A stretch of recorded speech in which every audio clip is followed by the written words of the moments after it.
Vous savez, ceux qui en profitent, ceux qui demandent à femme de lui faire une fellation pour pouvoir un logement, enfin ce genre de mec très sympathique. Non mais il y en a aussi chez les femmes, hein, croyez pas, il n'y a pas que les hommes maintenant. Parce que c'est pas un problème de genre, c'est un problème de système et c'est un problème d'élévation sociale. Donc là aussi, il faut qu'on sorte du truc. Le pouvoir corrompt. Voilà, en disant qu'il n'y a que les hommes qui sont méchants. Moi, je peux vous dire, je connais une ancienne ministre qui n'embauchait que des filles pour passer sous la table. Ce n'est pas réservé qu'aux hommes. Donc pour revenir à la réalité, moi je connais des élus qui ont fait des choses pas bien avec des femmes, qui ont été condamnés. Première instance, appel, cassation, c'est terminé. Les mecs se représentent, ils sont élus au premier tour. Qui est con? Les femmes qui aujourd'hui, dès qu'on ne met pas eux à chef, qu'on ne met pas eux à hauteur, vous font trois procès. Là, il y a des connards qui font des choses pas bien. J'en ai un qui a violé, qui a été condamné parce qu'il a fait des choses pas bien sur 8 femmes.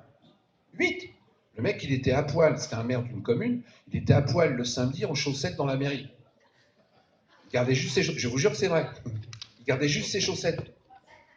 Résultat des courses, c'est les 8 femmes qui ont déménagé, et c'est lui qui a été réélu. Il faut aussi que quelque part, on se réveille. Ces gens-là ne sont pas nos chefs. Ces gens-là ne sont pas nos commandeurs. Les économiques, il y a un truc vachement simple, hein, à un moment donné. Quand les mecs abusent, etc., on arrête d'acheter les enfants. Parce que qu'est-ce qui fait les riches? C'est les pauvres.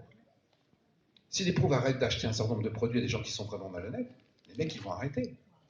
Donc, ok, il y a des pourris. Ok, et j'ai oublié de dire, je le dis toujours, tous les élus ne sont pas pourris.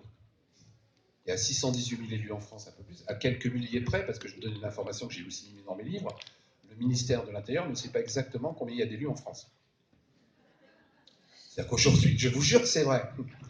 Aujourd'hui, on paye des élus, mais on ne sait pas combien on en a. Je voulais te poser la question des indemnités, mais si tu le veux bien, on y reviendra après. Les indemnités, c'est un truc important parce que c'est